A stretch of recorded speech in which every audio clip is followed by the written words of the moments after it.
There's a spirit that defines every Tasmanian. Fight, gravel rash grit, devil-like determination. It's time to unleash this spirit on the great game. For without our boots on hallowed grounds, the AFL will never be complete, nor will we. Hello and welcome to The Believers, Tasmania's AFL journey, where we not only celebrate the great contribution of Tasmanians to the national game, but we also chat to those who are behind the push for Tasmania's historic licence, AFL men's and women's, the 19th licence in the code. My guest today, he was the coach of a generation. He took Hawthorn to 4 premierships. They say he is a master craftsman, a master coach and tactician. He is Alastair Clarkson. Alastair, great to have your company. Nico, how you going, mate? You just spell your first name the wrong way, don't you? Yeah, absolutely. Slightly ER on the end of mine. I think you're an A-L-A-S-T-A-I-R, is that right? Well, no matter who tries to spell it, they haven't got it right with their whole duration, or whether it's yours or mine. So Your dad was from the UK, wasn't he? My parents were from the UK, and they thought coming to Australia that Aussies would say my name Alastair, so they spelled it that way, but everyone called me Alastair and couldn't spell it. So yeah, well, mine's pretty much been the other way. So that's a bit of irony in that. But my father was a migrant Englishman, came out in the 1950s as a 10-pound pom, and but so did so many from Europe. I just thought it was the English that came out at that point in time, but I've since found out that whether they're Greek or Macedonian or Italians or Irishmen, Scots, the French, the Germans, Polish, there's all this great promise post the Second World War that this great land of hope and optimism down at Australia was the place to start your family and live your life, and my father was one of them. I think there's a lot to be said for what they brought here, including what we'll talk about with Tasmania. You know, that real humility, real passion for things, passion for the land, passion for the people, and that's at the heart of what this whole pitch is with Tasmania trying to get a team into the competition. So yeah, we'll talk about that in a bit more in depth later on. Yeah, looking forward to doing it. Let's start with you, because you've had this extraordinary coaching career, and most people, in fact, everyone's already declaring that you'll be coaching again. You're yet to fully declare what your intentions are, although you haven't ruled out coaching again. What have you been doing? Have you recharged the batteries in recent months? Well, I've really enjoyed being away from the actual coalface of the day-to-day nitty-gritty of the game. I miss the players enormously, and the staff in terms of that camaraderie and banter and mateship that you have with a big group of people all on the same pathway in terms of a dream. So I miss that side of stuff. That's what attracted me to the game as a young kid, playing the game and then obviously coaching post. But to be fair, I haven't missed the politics of the game or the media scrutiny attached to everything that goes on with the game, and then everything that you say is scrutinised. I can understand the passion of the game, but really we're involved in the game just because we're passionate about it at grassroots, really. And so the fact that you're at the elite level, you've got to deal with the other sides of it. So that side of it, I haven't missed one little bit since my exit from the Hawks. But in the time that I've been away from the coalface of the game, I've continued to do some work both for Tassie and the Tassie government in terms of this bid for the 19th team into the competition, the expansion side, and also doing some work with the AFL, just in an ambassadorial role. You know, the game and sport right around the country really has been smashed around a fair bit because of COVID. So really interested in doing some work on behalf of the AFL just to try to mobilise young people in sport in particular, but also AFL is such a great vehicle for that. So that's taken me right around the country. So, but the Tassie side of things, I went overseas at the end of last year and did an enormous amount of research. Some of the things that they were asking me to do, I didn't actually have the experience or expertise to give them advice on, which was particularly around stadium economics, around the owner's equity model, in which how the club would be structured, and also the pathways. That was one side of it that I had a fair idea on because it was my experience in the game. As a coach, you're heavily involved in the recruiting of talent, whether it's administrative staff or coaching staff or indeed players. So had a fair feel on what needed to be done in that space, but still the front office part of a footy club, which is all around how the funny part about footy clubs is the front office work about how they're going to make the money for the organisation, and the back office, which is the coaching and the playing, that we go and spend it. You've never had to worry about the other part of it. Mine has always been about the spending, or the expenses. And this role that I've had with the Tassie government, I've had to give a hell of a lot of thought to how are we going to generate the revenue for this franchise. And I just found that fascinating. I spent 13 or 14 weeks, mainly on the west coast of the United States, San Francisco, but also to Green Bay, Philadelphia, New York, and Boston, and just doing a lot of work researching just how it would look for the Tasmanian side if they were to enter the competition. So that was a fascinating process, and I've been able to give some really good advice to the government and the task force on how we should model that up, particularly the financial side of things. It's all encompassing then, isn't it, what you've been asked to do? And often the Green Bay model would be used as a decent example as to how the Tasmanian model could work with a relatively small population having a team in a major competition. So when you say you went and researched, physically what did you do? Where did you go? Who did you talk to? Those types of things.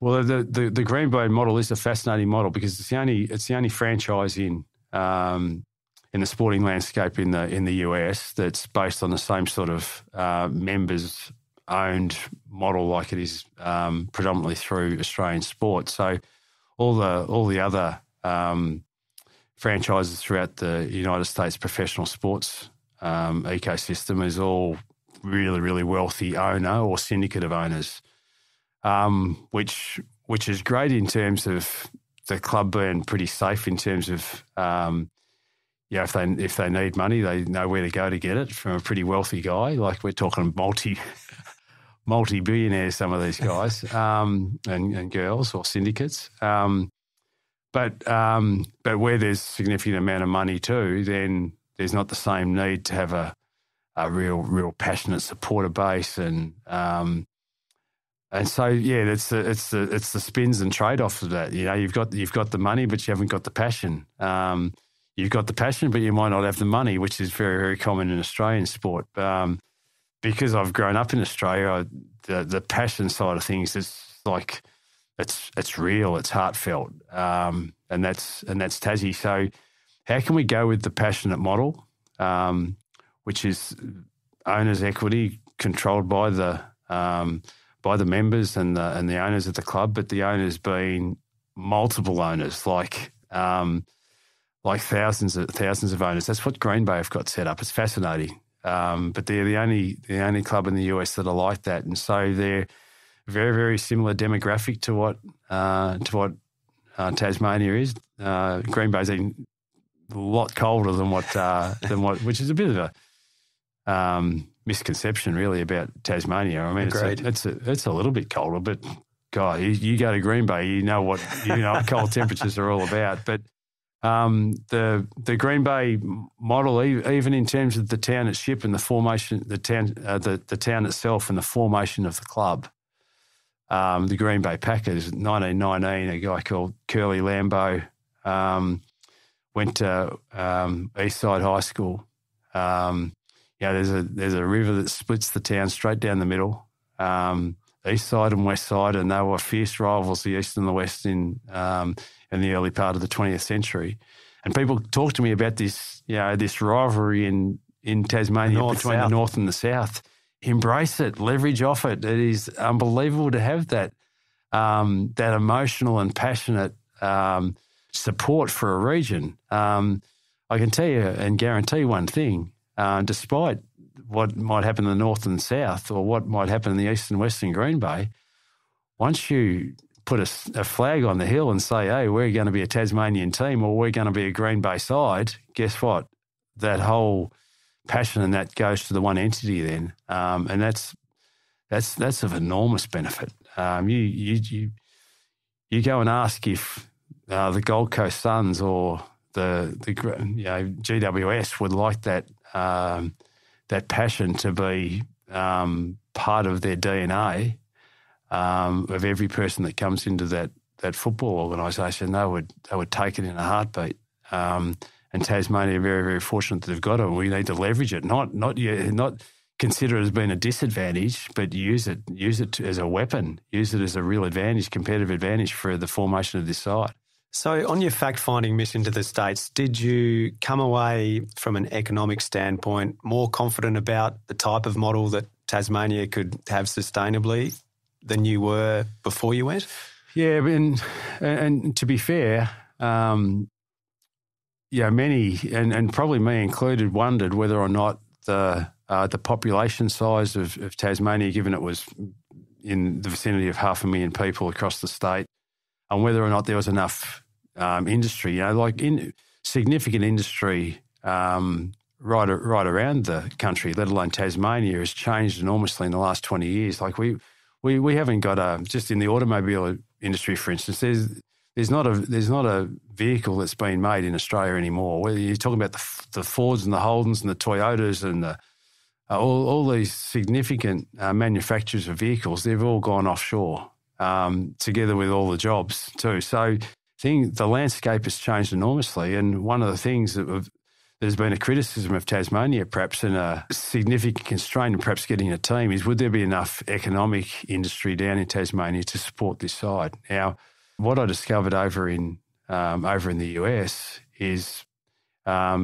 you create your own industry, strangely enough, around sport and around events, entertainment.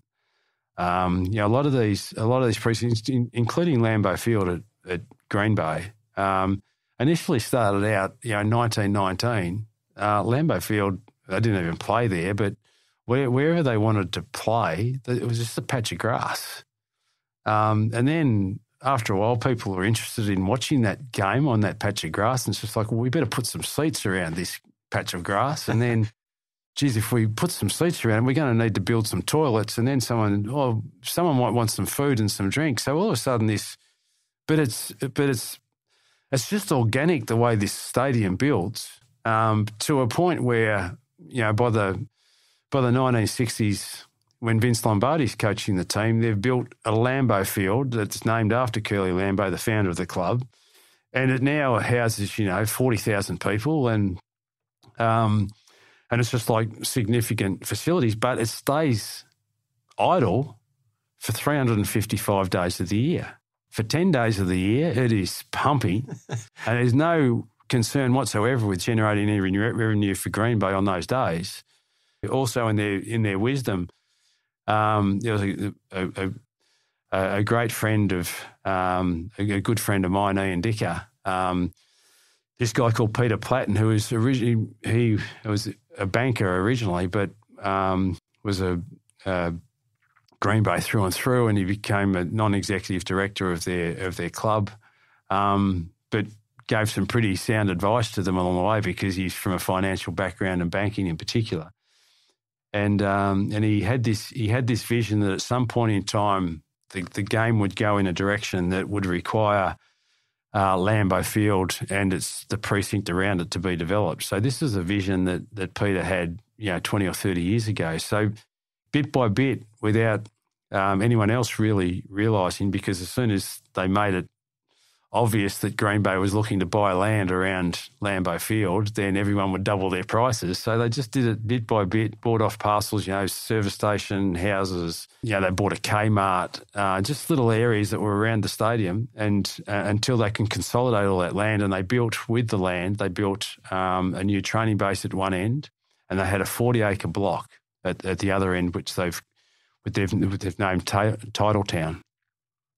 And on Titletown, they've got all these things that are very, very community focused, but it is all about generating leg traffic, or foot traffic to get that to that area in those 355 days when Green Bay Packers playing elsewhere. And so that's things like sports bars, They've got a toboggan slide, would you believe, that is 3-level, and it's got a bar at the top. It's got a restaurant on level 2, a cafe on level 1.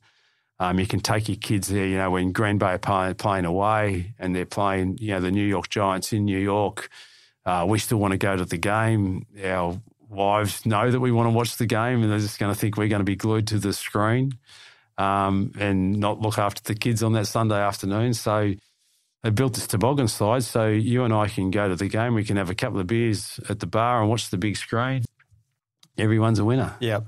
But in the process of everyone being a winner, you've also spent a bit of money at the toboggan slide and the bar, and it's just really, really creative and smart thinking. Now, we can't pick up a toboggan slide and plonk it down at Hobart and expect that's going to work, but we could find a whole heap of other different opportunities where that area in Hobart, particularly around the stadium, becomes a precinct for which how you can generate revenue 365 days a year. And if that is the case, then we build our own economic model for the Tasmanian Football Club and that side from Tasmania, and that is unbelievably exciting. We're so fortunate that we've got a tremendous partner in the Tasmanian government.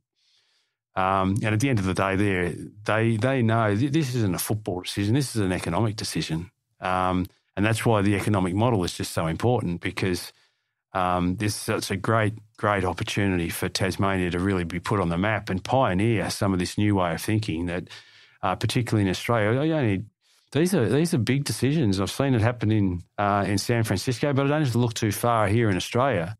Western Australian footy was in real financial trouble, 2 decades ago, and so was South Australian footy. I can remember South Australia. I was part of it when I was at Port Adelaide Footy Club, and they were draping a Port Adelaide curtain across the seats when the games were played out at Footy Park. Yeah, I remember it.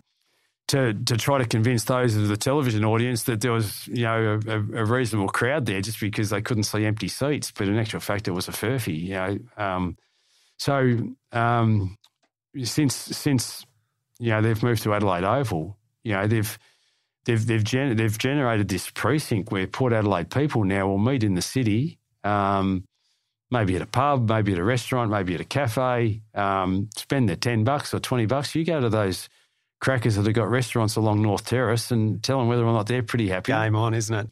You just can't put a value on the economic impact that's had for South Australia and Western Australia, and with the build of a new stadium at Macquarie Point in Hobart, we're hoping we can replicate that. Yeah, you can see what it has the capacity to do, being linked to the city like those other grounds that you talk about in Perth and Adelaide. And it's interesting as well, your point around the financial model. So Tasmania is, those that say Tasmania, we can't afford to have Tasmania in the competition, or Tasmania can't afford itself to be in the competition, have based that around the model we know for football teams. And what you're saying is there's an opportunity to change the model. Colin Carter's report has already said that a Tasmanian team is financially viable, but based on what you're saying, get it right and find other revenue streams, it actually could be highly financially successful. Yeah, without a doubt. And we'll need in their wisdom and vision of what that precinct's going to look like, we'll need to partner with others, and that will be the Tasmanian government, and they are a great partner for the club, and a really, really unique partner too, and a really fortunate partner is that unlike Melbourne, where there's 10 clubs that really have been overseen by the state government here, and every other state has got 2, we've got one government that will be supporting one club. And that club will hopefully have both men and women's, and both girls and boys involved with that club. And all those boys and girls and men and women will, by and large, be a product of Tasmania. Flag on the hill, talk about aspiration and opportunity, and whether that's going to be encouraging for the whole of Tasmania. And, I'd imagine, because it is only 500,000 people, everyone's going to know someone, somehow, that's connected to the Tasmanian Football Club. And if they're in the elite competition, how exciting is that? And particularly if everyone in the state feels like this is productive for our economy, and that everyone is going to get everyone's going to get a lick at some point in time in terms of the benefits that will provide for the state.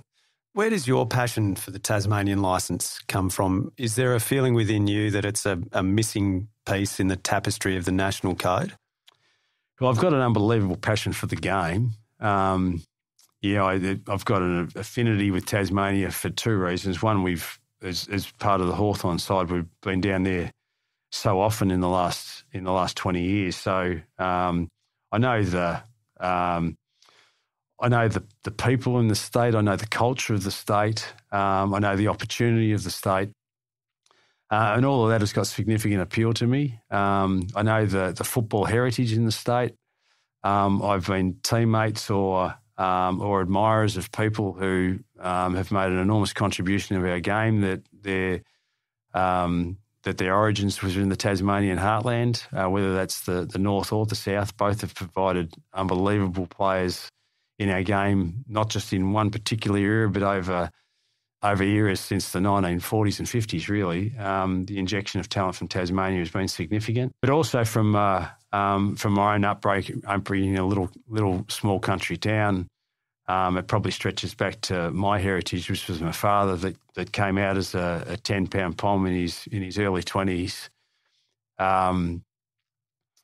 That my heritage is based on the English. Tasmania's heritage, with even going back to the convict days, is based on these guys that have been transported from Britain. That hardship, obviously, from the convict days, the hardship of my father. He was born in 1928. His first decade was the Great Depression of the 1930s, and his second decade was the Second World War. So he has to leave school at 13 years of age because he can put bread on the table for his family. So education was just taken off the table in terms of an opportunity for him.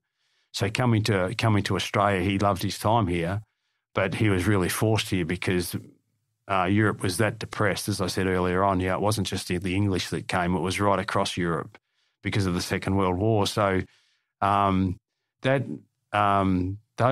learnings, the hardship, the gratitude, those really earthy values that have been indoctrinated into me in a little town back in the bush of Western Victoria, Caniva. I just see that oozing out of Tasmania, and to think that state in a national competition, they're part of our federation. To think that state hasn't been granted a licence, it's just like for this. If it's a national game and they're part of our federation, then we've got to correct that. And we've got an opportunity right in front of us now, and the best opportunity, really, because as we said earlier on, we've been able to identify what's our economic model look like. We've got to work out what our pathways model looks like in terms of how do we work out a pathway for our players so that we don't have to, just raid the draft like the draft was raided when GWS and Gold Coast came into the competition, and that whole parody of the draft process was just implicated for about, it's probably only just started to correct itself now, to be fair, which is 10 years later. So, how can we work out that pathway side of it? But it's the government support that's been the real pillar behind this all, and we're just really excited with where it sits, and probably got our best opportunity to convince those on the AFL Commission, those on the AFL Executive, those in the AFL clubs that Tasmania should be in this competition. It's been going on a long, long time. I mean, my childhood in Tasmania, I remember discussions about our own team going right back to when I was 6, 7, 8 years old, and there have been multiple attempts. But for the first time ever, it genuinely feels like I can see it. I can see that this dream is going to be realised, and the compelling case that's been laid down from a business and also a sentimental perspective, it's irrefutable, I think, now. In fact, if Tasmania doesn't get the team now, I honestly don't think it ever will. So compelling is the case that's been made. So what could possibly prevent it from happening now, do you think? It would seem, given the amount of work and the case that's been made, it would almost be indecent, even immoral, not to have a Tasmanian team, in my eyes. Well, really it's just a sell for mine. And that's why it's so advantageous to be pushing out these messages of the research that's been done and the different sort of modelling that's happening with stadium, and I'm sure there's a lot of people out there that have noticed what's happened with football in South Australia. All around one thing, it's the stadium, and they've noticed what's happened with the build of Optus Stadium in Perth, and it's all around one thing. And it's just like, well, if we can do that in Tasmania, who's to say that Tasmania can't be? So that's the sort of front office economics, financial side of the club, because the other 18 clubs that need to put in their two bobs worth in terms of a vote for this team, I think philosophically they're like all of us. It's just like, well, Tasmania are part of a federation. Philosophically, we think they should be in the competition. I don't think there's a person in the land that doesn't actually believe that. But when it comes, though, to the crunch of, okay, the clubs, if Tasmania are going to bleed $20 million a year from the AFL, that money's got to come from somewhere. There's distributions that go out to all clubs. There's about 10 clubs in particular that are on the drip feed directly to the AFL, of which extra dividends are forwarded to those clubs so that we've got a competition of parity. Equalisation, we all sign up for that, no trouble. But to bring in a team like Tasmania and bleed another 20 million out of the game, unless we can find that from a sponsor or a broadcaster that can help fund, then it's probably going to come from the clubs. So any club that's on that drip feed from the AFL are at risk of losing some of their money because Tasmania comes into the competition. They ain't going to vote for the Tasmanian side to come in. So the big picture, philosophical picture of them thinking that Tasmania should be in, all of a sudden becomes a little bit microscopic when it just talk about their revenue streams at their own clubs. So they say, oh, we'll let Tassie find their money and their entry into the competition another way at another time. How does Tassie overcome the self-interest of those clubs that are on the drip feed at the AFL and people like Tony Cochrane, who, without even looking at the business case, was prepared to write it off and say that it wouldn't get his vote? I'm really, really confident after looking at what I've seen overseas and what I've seen happen with the Perth and Adelaide markets, just what can be done down in Hobart. And I'm really, really, really confident on what can be done even in the owner's equity space of who owns this club and the passion of the Tasmanian people in terms of embracing the team and the players. And it's this talk about retention and who'd want to go down there and play for Tasmania. It's just like we're not recruiting a player to just come down there and play for 5, 6 or 10 years and then shoot off back to the mainland. We're selling a lifestyle. You come down here and play in Tasmania, and we've got some hope that this is where you'll raise your family and this is where you'll live for the rest of your life because there was opportunity down there. You talk about retention, yeah, we're going to retain you forever if we possibly can because we want to sell what's great about this state. And so many of the people that make passing comment about Tasmania and its opportunity for a side actually haven't been down there often enough or really taken an interest in either the modelling of the finances nor with the pathway side of stuff. That would be another reason why clubs wouldn't vote because the talent would be pinched. If the league says, we've got to get a new team in, it's going to come in from Tasmania, they've got to find their players from somewhere. If they're parachuted in really, really quickly, like Gold Coast and GWS were entered the competition, then the only way to get the players is either doing what they did with the injection of the old Brisbane Bears, and let's just take the bottom 2 players off each list, or the ones that the clubs recommended. They're not recommending anyone that they really want, are they? I don't think so. So at the end of the day, you're going to get a hosh-posh group of players together that will find it really, really hard to develop a really, really good and sustainable culture early on. So our whole pitch in terms of the pathways is take your time.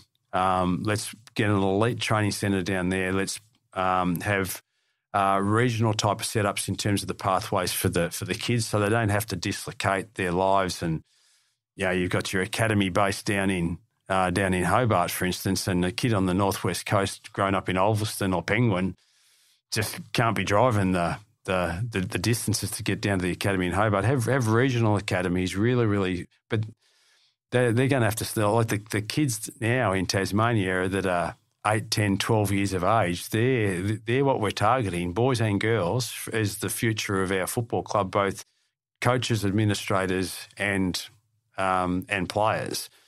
But that's going to take time to do that.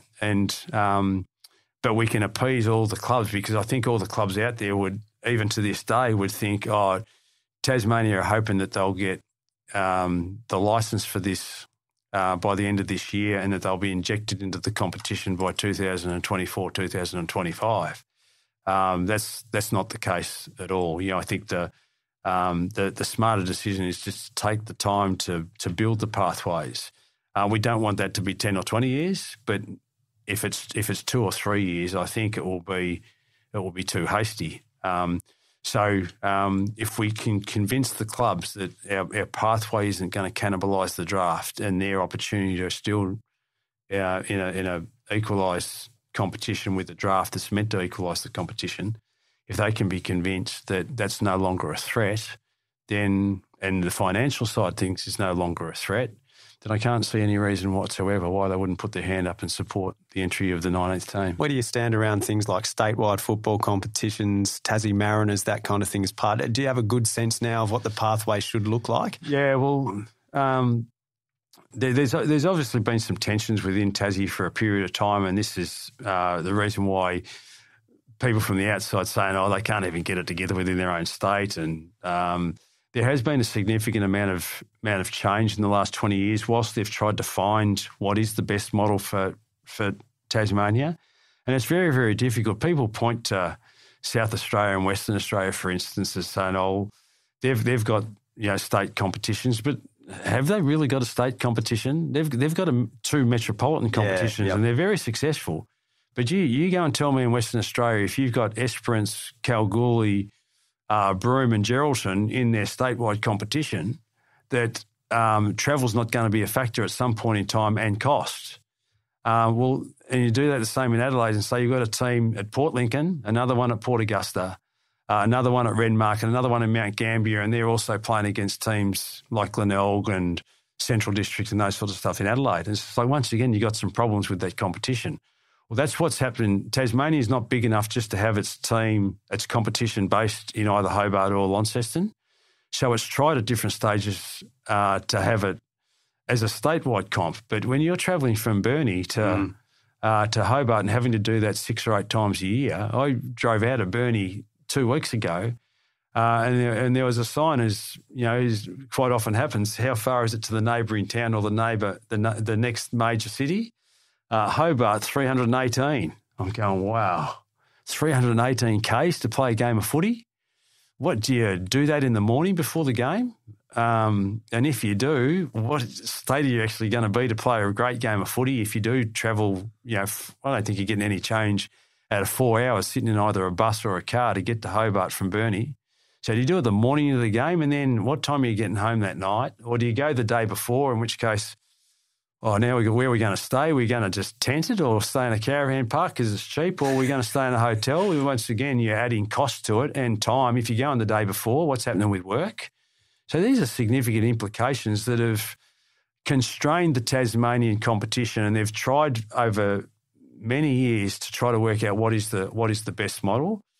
I think for the development of the AFL product, the best thing for the pathways, it's got to have a reserve side in the now who they compete against is still so it doesn't matter. It could be the SANFL, it could be the point VFL. Of conjecture. They because my push with the whole competition, if I had my way, was that there would be a national reserves competition, that when Port Adelaide go and play Brisbane, up in Brisbane, their whole club goes up there more or less. And we play curtain raisers. How much does the football public crave the old curtain raiser? And so you can choose. You want to watch the senior game, obviously, because it's a team you're passionate about. But you want to see, even if your side's not performing that well that particular year, you want to see what's coming through in the generations to come or the years to come. And having those curtain raises. So I would hope that at some point in time, they always came up with the reason why the expense and cost was the reason why they couldn't have a national reserves competition. For some reason, that cost of travel and that sort of stuff didn't apply when they thought about bringing in the women's game to the landscape, which I think is a great thing for these games. I'm not ridiculing the fact that the women should be in the game; they should be. But if we can afford those guys to come into the game in terms of national competition for the girls, then I think we can't use cost as the reason why we can't have a national competition for the reserves. And I think that would be outstanding. But getting back to the actual state itself, it's just working out how you can have a competition that still tries to get the best of both, that you can still have a statewide competition, but just try to limit the amount of travel. Like it happened, we don't have to look too far in terms of NBA basketball, which is on every kid's screens nowadays nearly daily. Conference type system, you think? Conference type of system where, I just spent a lot of time with the Golden State Warriors and their whole practice match series they played against the LA Lakers, the LA Clippers, the Phoenix Suns, the Sacramento Kings, and Portland Trail Blazers, because they're all within a 1 hour flight of San Francisco. So it was easy and cost efficient, and they could fly in and out on the day and didn't have to have overnight accommodation, and they didn't have to spend 7 hours or 6 hours on a plane to get to play a practice game against Philadelphia 76ers. But Philadelphia, on the other side, they play against Boston and New York Knicks and the Brooklyn Nets, and maybe the Atlanta Hawks, all on that eastern side, and there'll be some central and south and north and that sort of stuff that would do the same. So I think we could do something similar in Tasmania, where perhaps, 5 teams in the south, and it is a north and a south conference, and 5 teams in the south and 5 teams in the north play against one another. The teams in the north play one another 3 times, for instance, which equates to 12 games of the season. You play each of the other teams in the other conference 5 times. There's a 17-game season, which I think is probably about right for Tasmanian footy and footy right around the country outside the elite level. And I think even at the elite level, a 17 to 20 round season would be pretty good. And there's anything that's stopping that is perhaps the revenues of the game would decrease a little bit, and you can understand that. But I reckon a 17 round season is round about right, and you'd significantly reduce the amount of costs and travel required for the statewide competition to exist, but you would still have a statewide competition where at some point in time everyone still gets an opportunity to play every team in the competition in that year. And you get a winner of your North Conference and a winner of your South Conference, and they play off in the old state finals again. In a granny, yeah. They'd be ripping out the goalposts. And that's just one of the models that we're exploring. We could either go full statewide, that's been tried in the past, that's got some whiskers on it, and we could try just regional, which has got some whiskers on it too, because, I don't. Once again, it's that flag on the hill, that aspirational, playing in a statewide competition. You want to be able to be competing against some of the clubs and the players that are the best in the state. So how can you do that whilst at the same time recognising that cost and time are significant constraints for any statewide league in the country? And if we can that's some of the modelling that we've looked at. That certainly hasn't been stamped, and we've spoken to numerous clubs and pathway managers from the south as well as the north, and we're still yet to establish exactly what it will look like. But that's some of the thinking that we're giving some consideration to, because it tries to capture the essence of it to the best, where it gives you the best of both worlds. Yep. And you're creating the first Tassie list, so your first squad of players. What are sort of the key planks the Tasmanian team would need, do you think? How would you build that list? Yeah, well, that's also a significant part of the pathways, and one side of that can be done reasonably quickly, given some of the levers that the AFL can pull. The free agency is one of those levers. Players coming out of contract. Can you try to secure some of those guys? Because if you just put together a list of really, really talented youngsters, which I think in particular GWS did, the models between Gold Coast and GWS were quite intriguing. GWS went down a different path, maybe having seen what Gold Coast did, but Gold Coast went for more established players. Still got some players in through the draft, but more established players. GWS said, we don't want to give too much up to get those established players. We just want to take the hits early on. We're just going to go for raw, young talent. And they recruited some veterans who were in the twilight of their careers that came to that club that just guided them a little bit. But if you look at GWS's first year, there was some savage hammerings. But because they had a guy like Sheeds and Gubby Allen involved in that club that have stood the test of time in terms of their experience in the game and could hold the Wolves at bay in a sense in terms of, what are you doing, you peanuts? You got any idea about running a football club? The wisdom of their ways was that they knew that those young kids, they put them all together at breakfast point and developed their own sort of unique little culture around GWS, that part of it was about retaining their players, but also because they had such an abundance of extreme talent, part of their strategy too is at the appropriate time release some of them back to Melbourne clubs and get unbelievable draft picks for the future.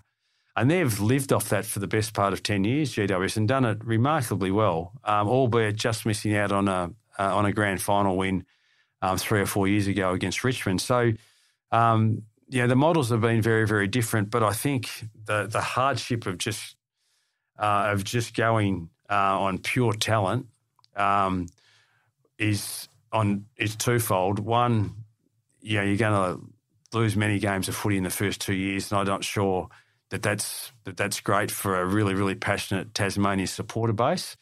But secondly, I don't think the competition in terms of the other clubs will accept that we'd need a significant raid on the drafts in the first 2 or 3 years to inject that talent into the club. So on both fronts, I think it's asking for a model that sits somewhere between having some talent coming in that's a little bit more than what, not significantly amount of more, but a little bit more than what every club would get in terms of their allocation of draft picks at the end of each year.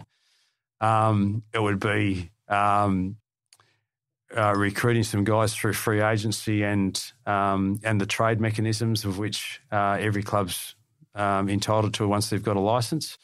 And it would be bringing in some twilight guys, some veteran guys that have just been around the block and can just steer the club in the right way, which has been sort of common in the last 5 or 6 years, where players, and GWS actually probably started it off, where the Chad Corns and the Luke Powers and these sorts of guys of the world, James McDonald, were players for the club for 2, 3, 4 years or whatever it happened to be, and then graduated into a coaching role with the club as well, and perhaps something that's something Tasmania could look at as well. So there's been some really, really good modelling of these expansion teams in the last 10 years. There's obviously been some mistakes too, and I think the clubs will acknowledge those mistakes. This is hard territory, expansion teams, in terms of navigating your way through that, and some of it you only learn through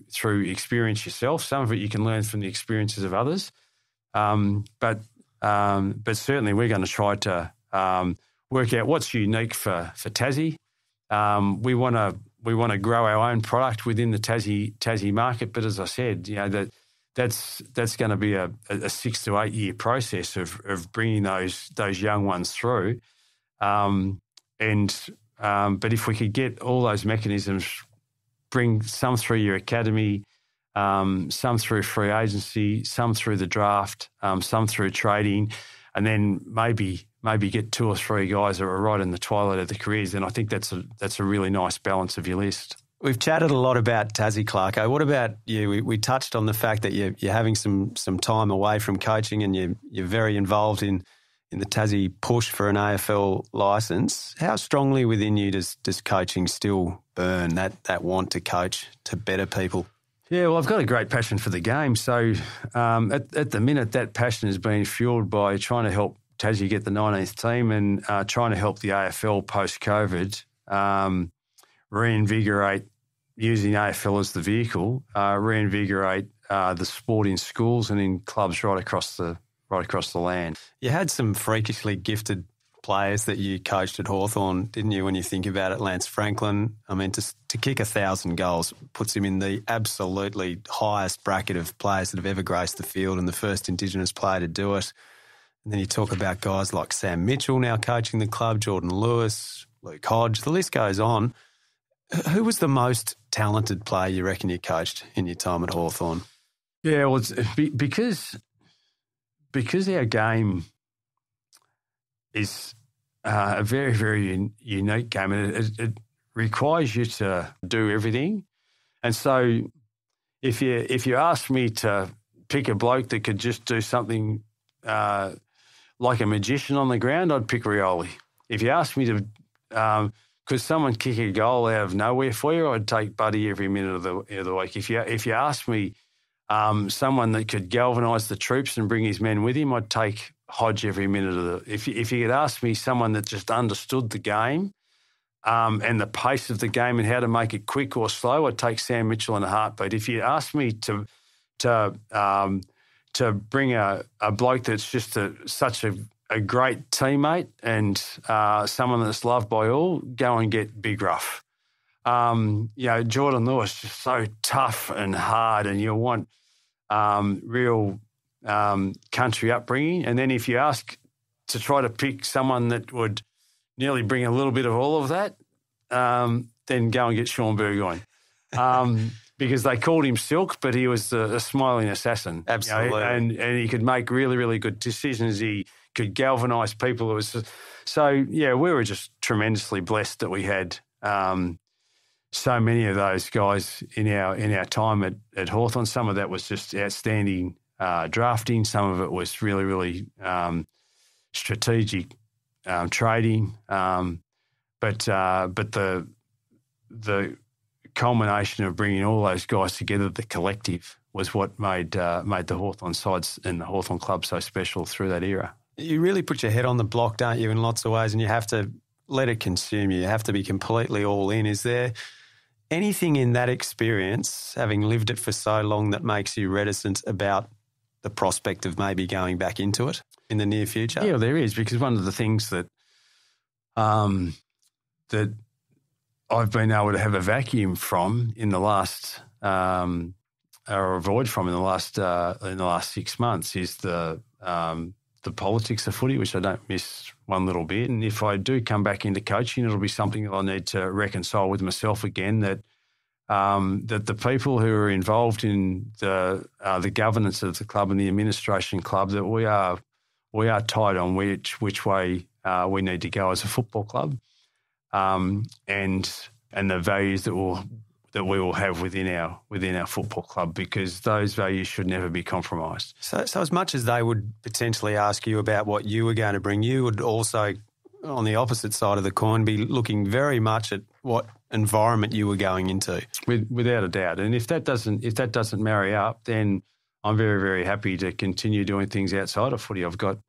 I've still got some outside of coaching. I mean, I've still got some involvement in footy. I'm doing some stuff with grassroots, which is a great passion of mine, and obviously the Tassie stuff, which is sort of futuristic in a sense. So, trying to use my experience in the game of how can we help a team come into the competition that just trying so hard to navigate its path. Maybe I can help in some way. So I'm still involved in footy. I'm really enjoying those two involvements, but I'm doing some things outside of football, helping a couple of mates with their businesses, which is just totally unconnected to football at all, but loving that opportunity to do that I've had to just put on pause or park for the best part of 35 years. I'm loving the fact that I can reconnect with some of my childhood, with some of my school life, with some with some friends that unfortunately, the 5 Fs of family, fitness, football. I've missed one, but friends were the 5th, and they were always the sacrificial one. Farm was the other one. So there's family. How did you forget the farm, Clarko? My wife would say it's nearly become number 1. But so there was a fitness, family, football, farm, friends, but nearly in that order. And if one was to be sacrificed, it would usually be friends, and sometimes very, very close friends that were very, very dear to our hearts. But we just didn't have the time in the day to.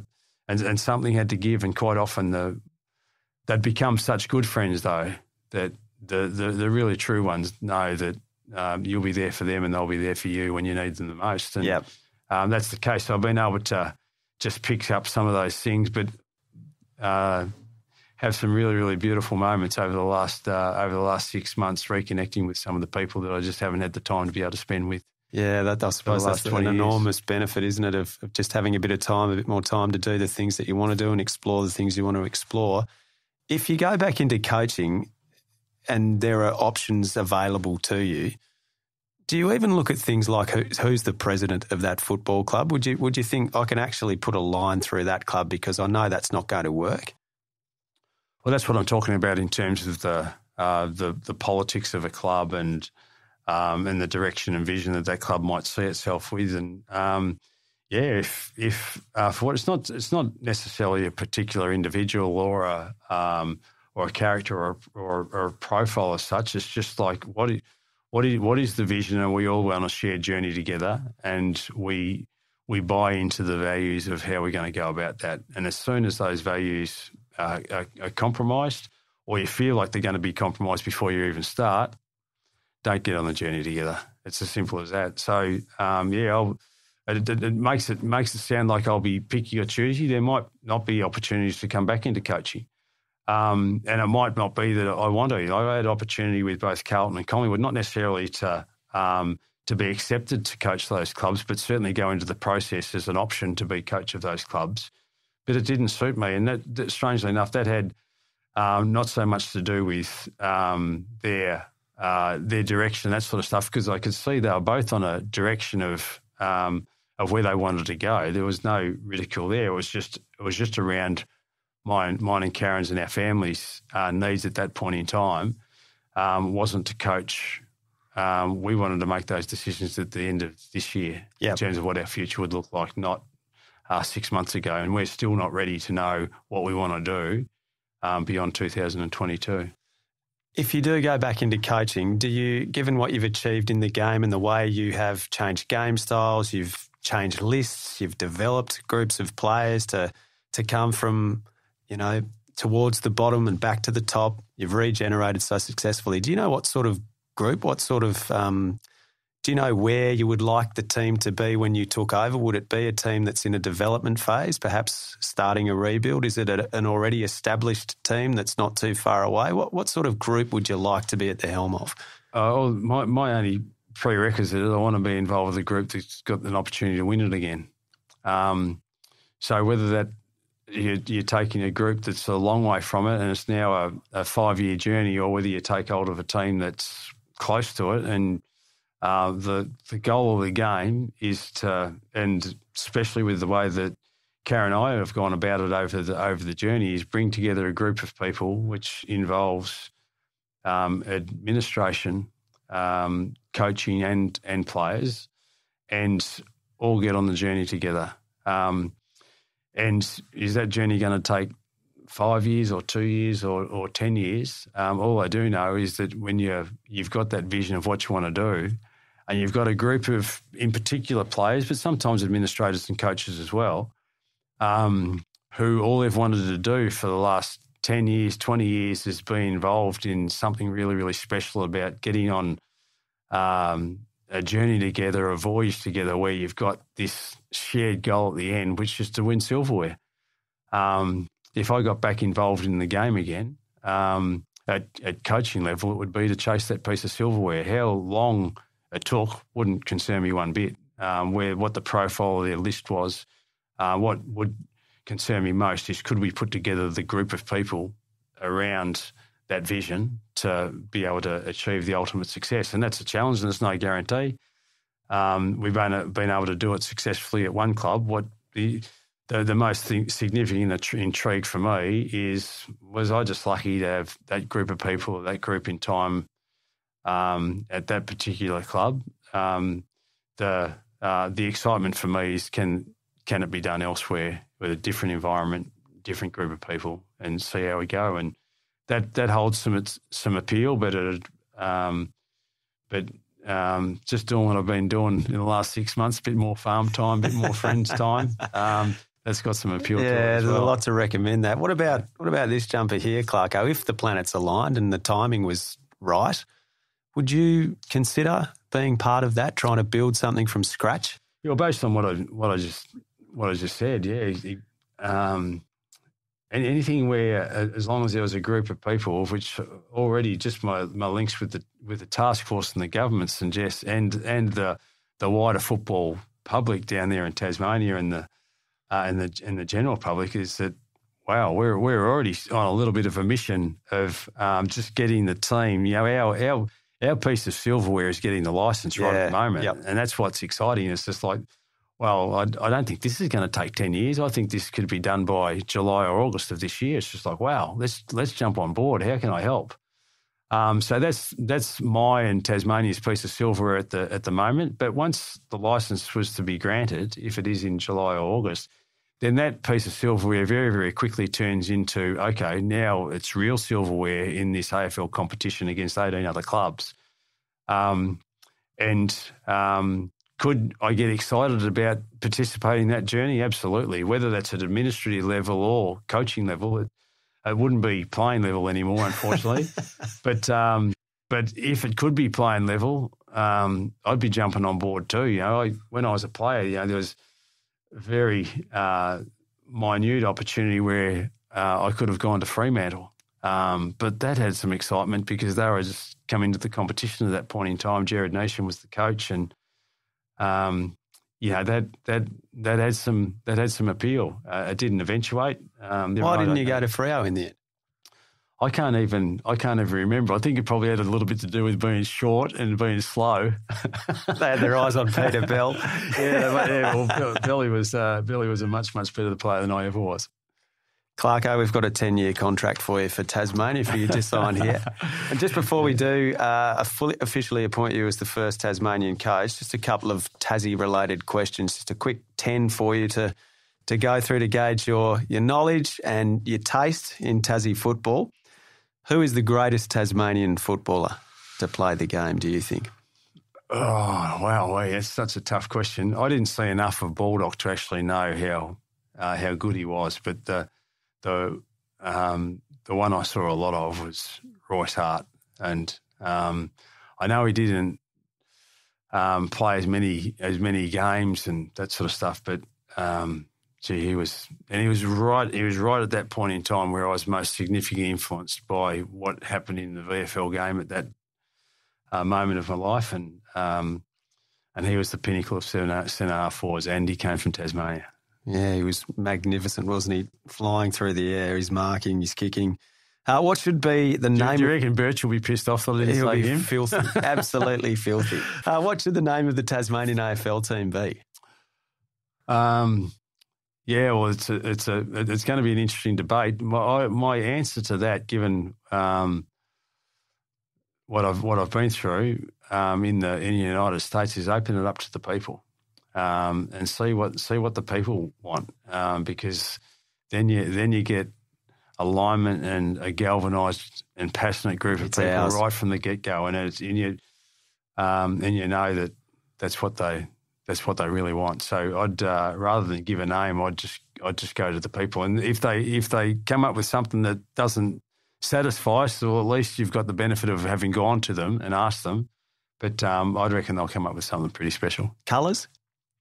Same sort of thing. Go to the people. I'd reckon though, where there's a void in colours in the AFL competition at the minute is green, and that's just been so linked with Tasmania's culture for a long, long period of time. So I'd like to think that Green would be in there. Who should be the club's first coach, Clarko? Am I looking at him?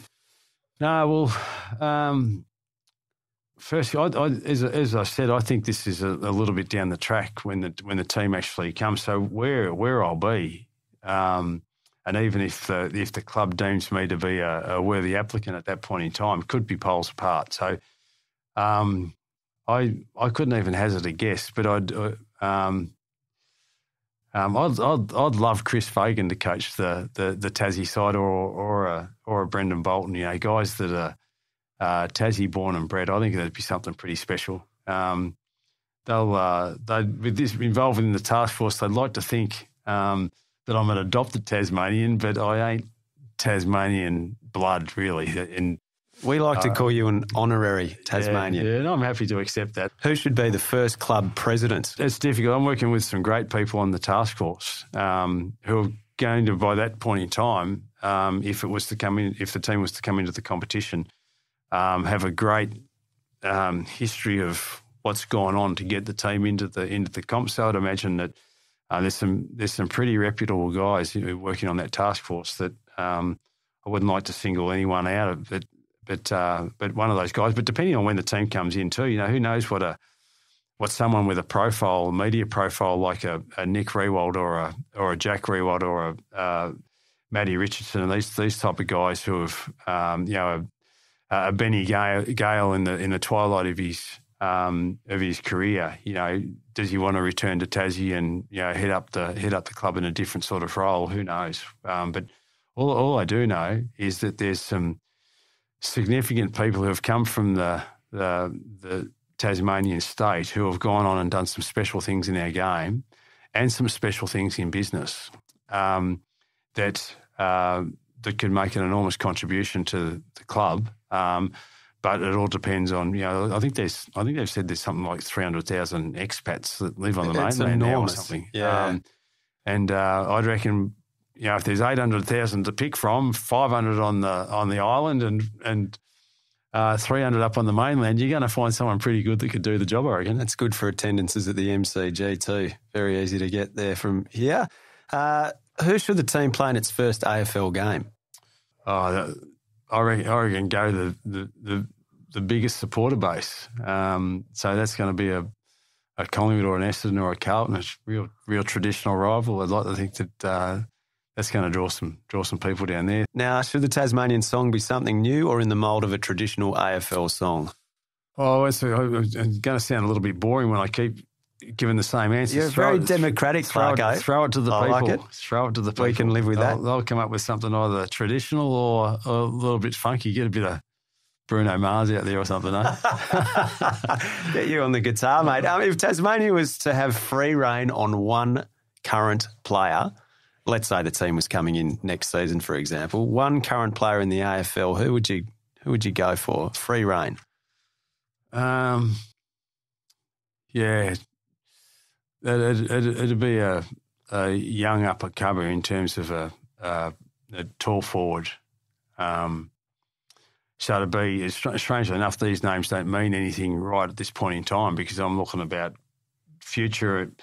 But the young kid from Sydney, Logan McDonald, or the Darcy's young fella who just been Sam Darcy, to recruited father-son to the Western Bulldogs. Those type of players that we did that when we arrived at Hawthorn. We needed to correct an ageing spine straight down the middle of the ground, and particularly forwards that are so hard to find but are so pivotal to winning big games in finals. And that's what I try to find. So it's not a controversial one. It's just a couple of youngsters that haven't sort of hit their mark at AFL level yet, but they will in the future. Tassie's version of Ruffy and Franklin, hey? That's what it sounds like to me. Where would you recommend a tourist visit in Tasmania? You've spent plenty of time in Tassie. Oh God! Well, I just the most recent time I've spent up in the northwest region of Tasmania, the Burnie, Ulverston, Penguin, Devonport, and the state of their ovals. Like I'm a Penguin boy. Yeah? The old Penguin recreation ground in the town was just magnificent. I have such fond memories of going there. But the new facility is tremendous. And they've committed some more money to upgrade that facility even further. Already it is the quality of surfaces and even infrastructure around the ground of the elite level in the country, and they're going to get an upgrade. So that's magnificent. So I fell in love with that area, having not spent a lot of time there. I've spent a lot of time up around Bridport and Pipers River and the northeast where Bolts is from. Yep. A lot of time in Launceston, and we went to Cradle Mountain. I'm led to believe that is a magnificent spot, but when we went there, it was a couple of times it was for training camps type of stuff, and we just tortured ourselves. That taints it, doesn't it? Yeah, so it made it a little bit hard to actually really, really enjoy. But people rave about Cradle Mountain. But I love the south. I love the fishing, Eaglehawk Neck and that area. We spent a lot of time in the southeast, particularly when they had those savage bushfires there about 10 years ago. Denali. Yeah, Denali got smashed. Like fires jumping across, little bays and that sort of stuff to land on the other side. It was just extraordinary. But that's a beautiful little patch of land. It's got some tragedy too, obviously at Port Arthur. Yep. But a part of Tassie that I haven't really explored a hell of a lot is the southwest. And at some point in time, I'd like to. Yeah, that is primitive wilderness down there. Absolutely. Even to the point that's probably the reason why no one goes there, because it's almost just so inaccessible. Yeah, but I'd love to go and explore that area. In actual fact, many years ago, my mum called our dog. She wanted to call it Franklin because it used to pee these little dams everywhere around our lounge room floor. So she wanted to call it Franklin because what was Franklin in River conversation at that point in time was the damming of the Franklin River. And this little dog was making Franklin dams everywhere in our lounge room, but it never got up. Now, you named many places there, which I think is fantastic because it shows how much you love Tassie. But out of pure indulgence, I'm going to say that you said people should go to Penguin. Okay, so there you go. One last question for you. Siren sounds, 5 points down. Really? One Tasmanian can have a shot after the siren, former or current player? Richard will get very offended when I don't pick him. I know that, but I'm not sure if you saw the goal in the last game that I coached against Richmond. And we were in front 5 goals with about 5 minutes to play. Jack Rewalt. The draw, yes, I remember it. Yeah, scramble in the goal square. Yeah, he kicked that off the ground. But the goal before that, I think, he kicked as well. And he was more or less in the coach's box on the MCG members' side of the oval and somehow threaded it through. So if he can get that goal, I saw very little daylight. If he can get that goal, I reckon I'm going to pick him from 35 out dead in front, 5 points down. He's going to nail it for us. So I'll say Jack Rewalt. Love it, Clarko. Alastair Clarkson, are you a believer? Oh, I'm a believer, yeah. I've been heavily involved and I'm well and truly converted. So, this is going to be an exciting venture for Tassie and we'll see where it goes in the next 6 months. It's been an absolute privilege speaking to you. Thanks for your time. Good on you. Thanks, mate.